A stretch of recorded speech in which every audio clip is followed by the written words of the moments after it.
class is now in session. I am Professor Hockey, and today we're discussing Game 71 of the regular season between the San Jose Sharks and the Edmonton Oilers, in which the Sharks have lost 5-4 in overtime. Now, just a couple of days ago, I was doing the review for the game against the New York Islanders, and I talked about how the Islanders were a very straightforward, low variance type of team. They were good against the bad teams, not so good against the best teams, and they managed to handle the Sharks pretty easily with that 4-1 victory. Well, here tonight against the Edmonton Oilers, while the Oilers are technically better than the New York Islanders, at least if we go by the standings, the Oilers have more points.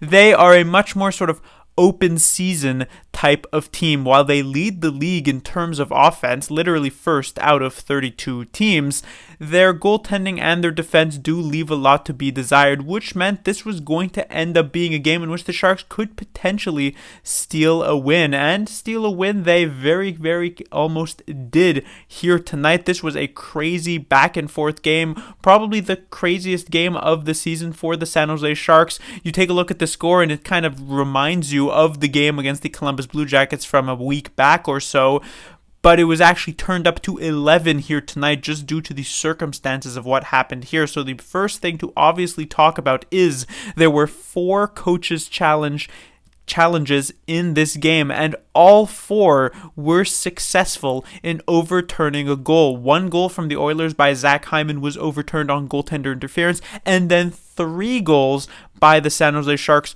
were overturned. One by Hurdle on the offside, one by Andreas Johnson on the goaltender interference, and one by Noah Gregor on another offside. So this was a game in which, while the score at the end of regulation was 4-4, it theoretically could have been a 7-5 game if not for these coaches' challenge. And the thing is, usually coaches' challenge, they can be somewhat controversial even if they end up being successful or if they fail, but all 4 of them ended up actually being the correct call. It was almost kind of a down night for the linesmen and referees in this one to have not actually caught these offsides and goaltender interference kind of in real time. So that was definitely a weird one. This actually sets a record for most coaches' challenges in an entire game since it was established a few years ago. But actually moving on into the goals that did count, this one started off rather successfully for the Sharks in the first period. They took the lead with a goal from Barabanov, but it was tied up by the Oilers before the end of the first. However, the first period in general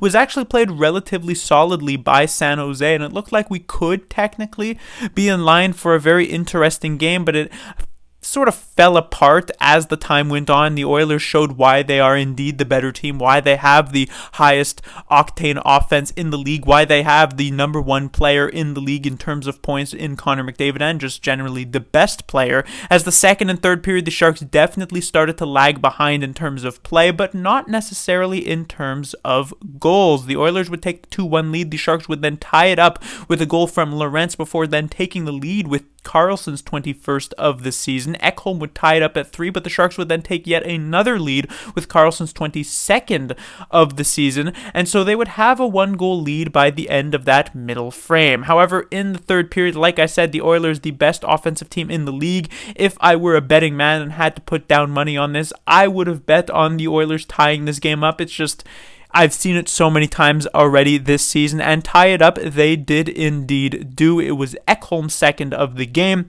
and so it was 4-4. But then we got to the last minute and 45 seconds of this third period, where Mario Ferraro, who had been hemmed in his own zone for much of this entire game, ends up taking a delay of game penalty and putting the Oilers power play, one of, if not the best power plays in the entire league, historically one of the best power plays of all time, here with these last minute and 45 seconds to try and take this lead back, and they came very close multiple times. It took an absolutely insane save from James Reimer to just get this game into overtime, where the Sharks would eventually lose anyway off of a Darnell Nurse goal, but not before we sustained 4 minutes and 45 seconds of crazy back and forth overtime play with chances on either end, posts being hit, breakaways being earned, and it was just generally an extremely fun overtime, an extremely fun game to watch, even though the Sharks ended up losing and Darnell Nurse ended up scoring in the last 15 or so seconds of the overtime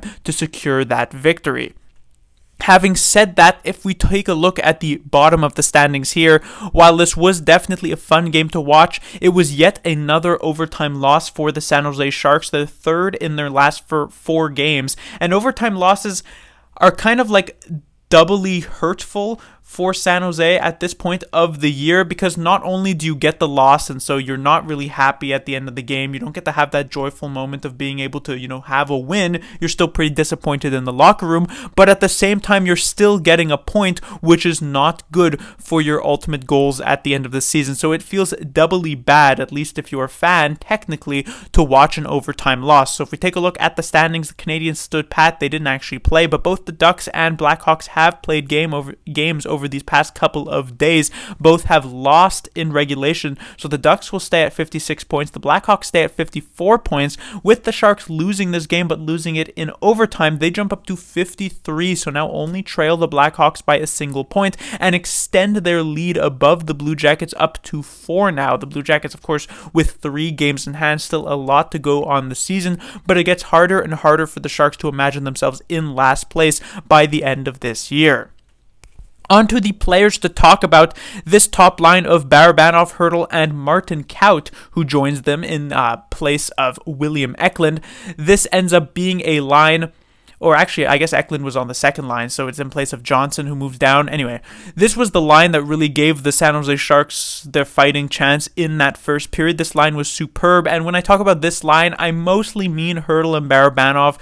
Kaut was okay-ish as a complement to these two players in that first period, but it was really Hertl and Barabanov who were absolutely just all over the ice in the opening 20 minutes. Tons of chances for themselves. Barabanov did score. Hertl also scored, though it got called off on the first goaltender, on the first coach's challenge of the game.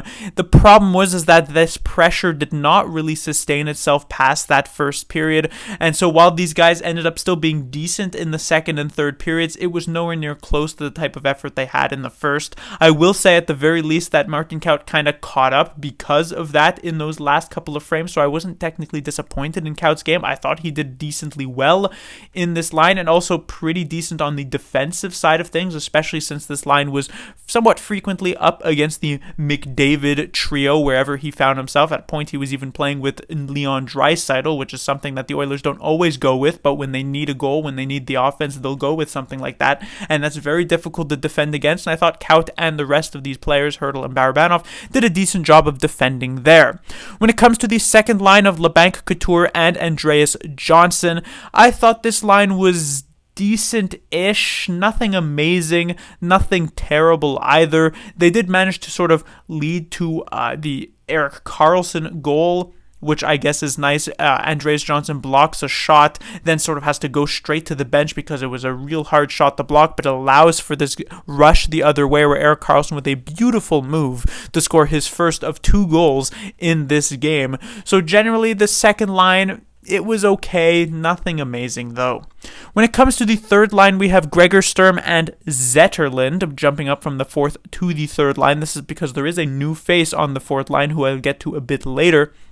But when it comes to Fabian Zetterlund, it still sort of ends up in the same situation as I mentioned from maybe a couple of games ago, where Zetterlund had maybe 2 or 3 shifts this game where he was extremely noticeable, made some very nice plays, even had like a couple looks with the Couture line at some point in this game when maybe someone else was on for a longer shift or something like that, or someone ends up missing a shift. Zetterlund had some good looks in this game, but the problem is that Zetterlund didn't only play 2 or 3 shifts. Zetterlund played, a dozen or more than a dozen shifts, and he did not look that good on every single one of them, or he did not even look average on every single one of them. He's just too invisible in more often than not here that it is somewhat disappointing to see, but it is also kind of on the flip side a good thing that he can play at that level. We know that he has the capability of being an effective forward on the ice. It's just maybe it's due to his young age, maybe it's due to the fact that this is a new team for him, having arrived from New Jersey a couple of weeks ago, but right now he's just not really putting it all together. And then when it comes to the fourth line, the new face that I talked about, obviously with Eklund dropping down to the Barracuda, the Sharks sending him down so they can slide his entry-level deal one more year, it was a question of who would get called back. Would we see an exciting prospect like a Thomas Bordeleau or a Danil Gushin?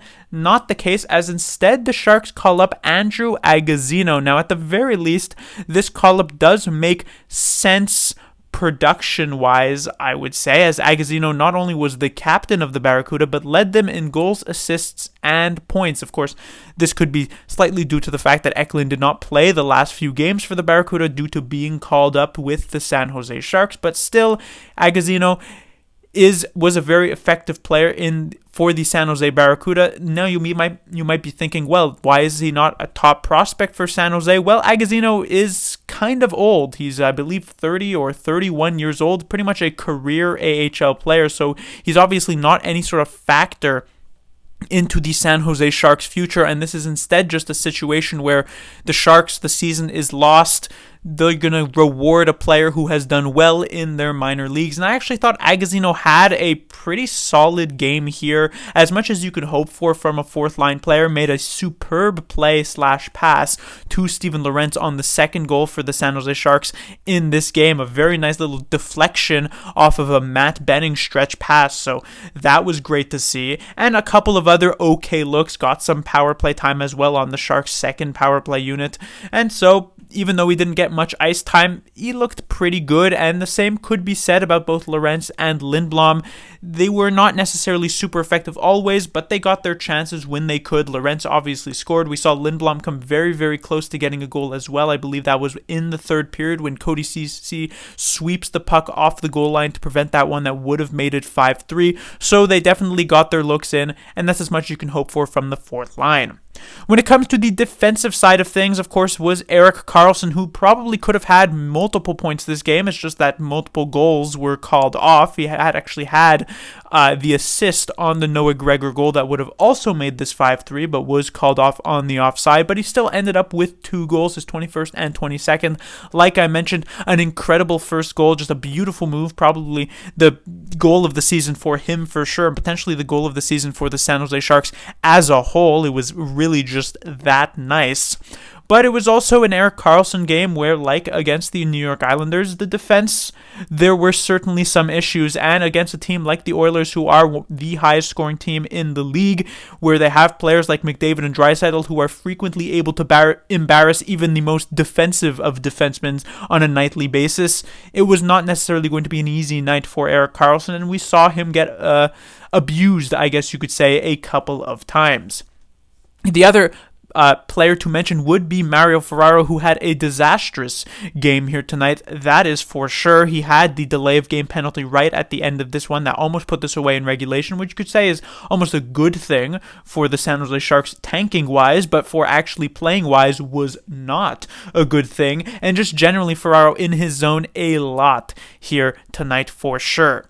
On to the goaltending side of things, we had James Reimer back in the nets here, and Reimer had an extremely prototypical San Jose Sharks goaltending performance here tonight, where you could definitely put together a highlight reel of his amazing saves here. Certainly headlined by his save in the last 40 seconds against Leon Draisaitl, who would have had the opportunity to take the lead and likely just win the game outright for the Oilers in regulation, if not for that insane save. And there were multiple other great saves still on Leon Draisaitl, but on a couple of other players as well, that you could then also feature on that highlight reel. But at the same time, you look at a couple of these goals that he did let in, and you're thinking, well, they're also not all that great. The Darnell Nurse one is from decently far out, even if it is kind of an odd man rush type of situation. The first Ekholm goal is one he definitely could have had as well. And just generally, it was a good and bad night for James Reimer. But at the end of the day, he lets in 5 goals. How good could it have possibly have been? But that will do it for this review. The Sharks will be back in action on Thursday as they will continue this